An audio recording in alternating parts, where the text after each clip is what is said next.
1932 में ऑस्ट्रेलिया एक ऐसी अनोखी जंग स्टार्ट कर बैठा था जो ना किसी कंट्री के खिलाफ थी और ना ही किसी ग्रुप के खिलाफ, बल्कि यह जंग थी इस बेजुबान ईएमयू नामी परिंदे के खिलाफ जिसने ऑस्ट्रेलियन मिलिट्री को दिन में ही तारे दिखा दिए थे।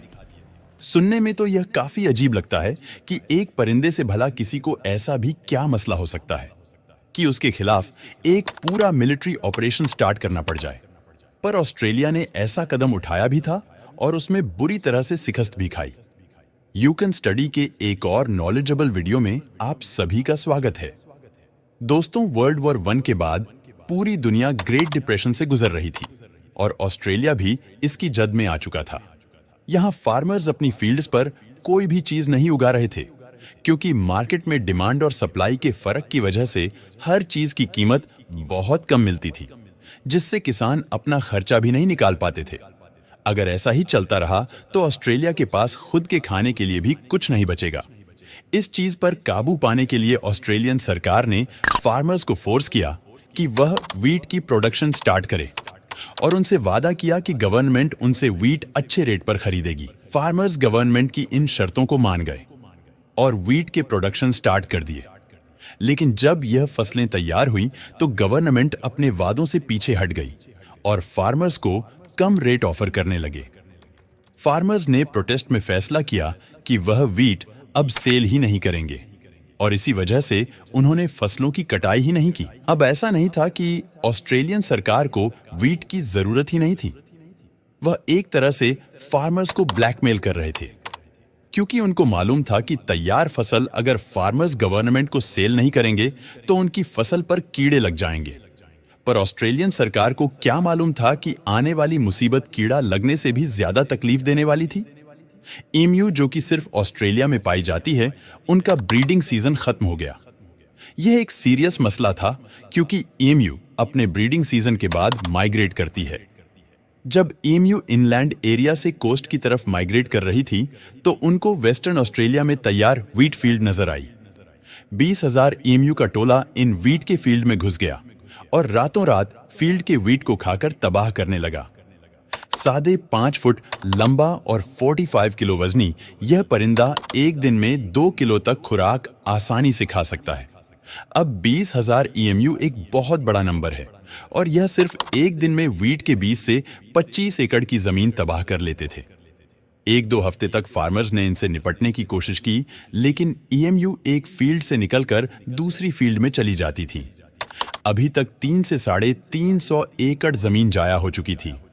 यह मसला अब सीरियस होता जा रहा था। जब गवर्नमेंट को इस बात का इल्म हुआ तो उन्होंने फौरन एक्शन लिया और ईएमयू से जान छुड़ाने के लिए सोच विचार शुरू कर दी। उनकी नजर में इस मसले का सिर्फ एक ही सॉल्यूशन था, मिलिट्री ऑपरेशन। जी हां, ऑस्ट्रेलियन सरकार ने मिलिट्री को कहा कि वह ईएमयू के खिलाफ एक ऑपरेशन लॉन्च करे। यह एक बहुत ही अजीब ऑपरेशन था जिसको मीडिया ने द ग्रेट ईएमयू वॉर का नाम दिया।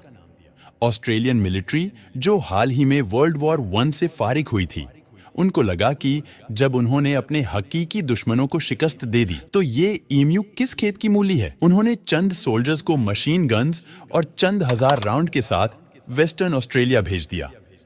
यह काम उनको अपने बाएं हाथ का खेल लग रहा था, लेकिन जब तक ऑपरेशन स्टार्ट होता तब तक वेस्टर्न ऑस्ट्रेलिया में बारिशें शुरू हो गई। तेज बारिशों की वजह से ईएमयू के टोले बहुत बड़े एरिया पर फैल गए, जिनको अब टारगेट करना मुश्किल हो गया था। इस मसले को देखते हुए ईएमयू पर होने वाले हमले को 1 महीने तक पोस्टपोन कर दिया गया। 2 नवंबर 1932 वाले दिन सोल्जर्स को रिपोर्ट मिली कि कैंपियस नामी एक गांव में चंद ईएमयू देखी गई है। जब तक सोल्जर्स वहां तक पहुंचते, लोकल्स ने ईएमयू को इकट्ठा करने के लिए उन पर पथराव किया तो वह एक जगह जमा होने के बजाय उल्टा बिखर गई। आपको यहां बताते चले कि ईएमयू की टांगें बहुत मजबूत होती है और वह 70 किलोमीटर पर आवर के स्पीड से भाग सकती है। सोल्जर्स ने इसी कंडीशन में ही ईएमयू पर फायर खोल दिया। इस हमले में कुल मिलाकर सिर्फ 5 से 7 ईएमयू ही मारी गई और बाकी सब खेतों में ऐसे गायब हो गई जैसे दिन के वक्त आसमान के तारे। पहला हमला बुरी तरह से नाकाम हुआ था।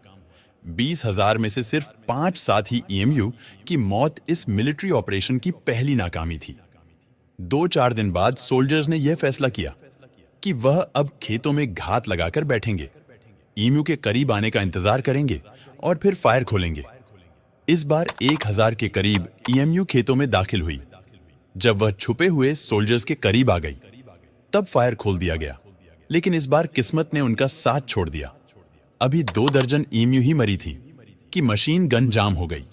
इससे पहले कि मशीन गन को ठीक किया जाता, उससे पहले सारी ईम्यू खेतों में दोबारा से गायब हो गई। मिलिट्री ऑपरेशन का दूसरा हमला, और इसमें भी शर्मनाक नाकामी। अब तीसरे हमले के लिए सोल्जर्स ने कैंपियन से साउथ में जाने का फैसला किया, जहां ज्यादा तादाद में ईएमयू मौजूद थी। अगर सोल्जर्स को कोई सक्सेस मिलनी थी तो वह यहीं पर मिल सकती थी। लेकिन इस बार उन्होंने ईएमयू में एक बहुत दिलचस्प चीज नोटिस की। उन्होंने देखा कि ईएमयू अलग अलग ग्रुप्स में डिवाइडेड है और हर ग्रुप का एक लीडर है जो एक तरह से उनकी रखवाली कर रहा है। बाकी सारी ईम्यू व्हीट फील्डर्स को खाने में लगी रहती थी, लेकिन ओ लीडर अपनी नजरें आने वाले खतरे पर जमाए रखती थी। जैसे ही सोल्जर्स के आने की भनक पड़ती, वह लीडर उन सारी ईएमयू के ग्रुप्स को वहां से भगा देते थे। अब सोल्जर्स उनका पीछा करते करते थक चुके थे। उनको ईएमयू के खिलाफ यह जंग भारी पड़ रही थी। जैसा कि जंगों में होता है, जब दुश्मन एक तरीके से काबू ना आ रहा हो तो स्ट्रैटेजी चेंज करनी पड़ती है। और ऑस्ट्रेलियन मिलिट्री ने भी ईएमयू को सबक सिखाने के लिए अपनी स्ट्रैटेजी चेंज करने का फैसला किया। अब उन्होंने प्लान बनाया कि वह मशीन गन को एक गाड़ी के पीछे इंस्टॉल करेंगे और ईएमयू के झुंड में तेजी से घुसेंगे। फिर चलती हुई गाड़ी से ही भागते हुए ईएमयू पर फायर करेंगे।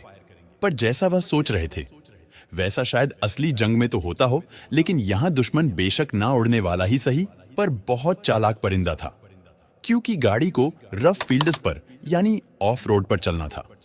तो जाहिर है मशीन गन के ऑपरेटर को भागती हुई ईएमयू पर निशाना लेना भी काफी मुश्किल हो रहा था। कई राउंड फायर करने के बाद 1-2 गोली सही निशाने पर लगती थी। खैर, सोल्जर्स ने इस स्ट्रैटेजी को अपनाए रखा, लेकिन ऑफ रोड में तेज चलने की वजह से एक भागती हुई ईएमयू गाड़ी के स्टीयरिंग में फंस गई, जिसकी वजह से गाड़ी झाड़ियों में जाकर क्रैश हो गई। इस प्लान में 2500 राउंड फायर किए गए और सिर्फ 200 ईएमयू ही मारी गई। चौथा हमला और न्यू स्ट्रैटेजी भी फेल हो चुकी थी। ऑपरेशन को थोड़े वक्त के लिए रोक दिया गया। कुछ हफ्ते बाद ऑपरेशन को दोबारा शुरू किया गया और इस बार हमला थोड़ा बहुत सक्सेसफुल था। कुल मिलाकर सोल्जर्स 1000 के करीब ईएमयू को मारने में कामयाब हुए, लेकिन टोटल 10,000 राउंड फायर करने के बाद। इसका मतलब है कि एक एमयू को मारने के लिए 10 गोलियां फायर की गई। जब यह मामला ऑस्ट्रेलियन पार्लियामेंट में उठाया गया तो पॉलिटिशियन ने मिलिट्री की परफॉर्मेंस पर काफी एतराज किया। पॉलिटिशियन का कहना था, इस परफॉर्मेंस पर अगर कोई मेडल देना हो तो वह ईएमयू को देना चाहिए, जिन्होंने 10 में से 9 गोलियों को बड़ी चालाकी से बर्बाद किया। इतना खर्चा करने के बाद भी 20,000 में से सिर्फ 1,000 ईएमयू ही मारी गई थी। उस दौर में इस ऑपरेशन पर करीब $10,000 खर्च हुए थे, जो आज $100,000 से भी ज्यादा बनते हैं। यह ऑस्ट्रेलियन मिलिट्री के लिए बहुत शर्मनाक शिकस्त थी। मिलिट्री ऑपरेशन को बंद कर दिया गया, यानी कि ईएमयू यह जंग जीत चुकी थी। वक्त गुजरता गया और ईएमयू की पॉपुलेशन बढ़ती गई और हर साल फार्मर्स भारी नुकसान उठा रहे। ऑस्ट्रेलियन गवर्नमेंट इस बार एक नई स्ट्रैटेजी के साथ मैदान में उतरी। उन्होंने हजारों हथियार फार्मर्स में बांट दिए और बाउंटी सिस्टम इंट्रोड्यूस करवा दिया, यानी जो फार्मर्स जितनी ज्यादा ईएमयू को मारेगा उसको उस हिसाब से बाउंटी यानी पैसे दिए जाएंगे। यह तरीका फिर भी काम कर गया और 2 सालों के बाद 1934 में 6 महीनों के दौरान 57,000 बाउंटी क्लेम की गई। यह खबर जब इंटरनेशनल मीडिया पर चली तो एनिमल राइट ऑर्गेनाइजेशन ने काफी शोर शराबा किया। लोग ऑस्ट्रेलियन गवर्नमेंट को बुरा भला कहने लगे। ऑस्ट्रेलियन सरकार करती तो क्या करती है, उनको ये बाउंटी सिस्टम भी बंद करना पड़ गया, जो 1932 में 20,000 ईएमयू को काबू नहीं कर पा रहे थे। आज ऑस्ट्रेलिया में ईएमयू की पॉपुलेशन 6 से 7 लाख के करीब है, जो इतिहास में हमेशा याद रखे जाने की उम्मीद है। तो दोस्तों, कमेंट करके जरूर बताएं कि ईएमयू को मारना गलत था या सही। कमेंट बॉक्स में अपनी राय जरूर दें।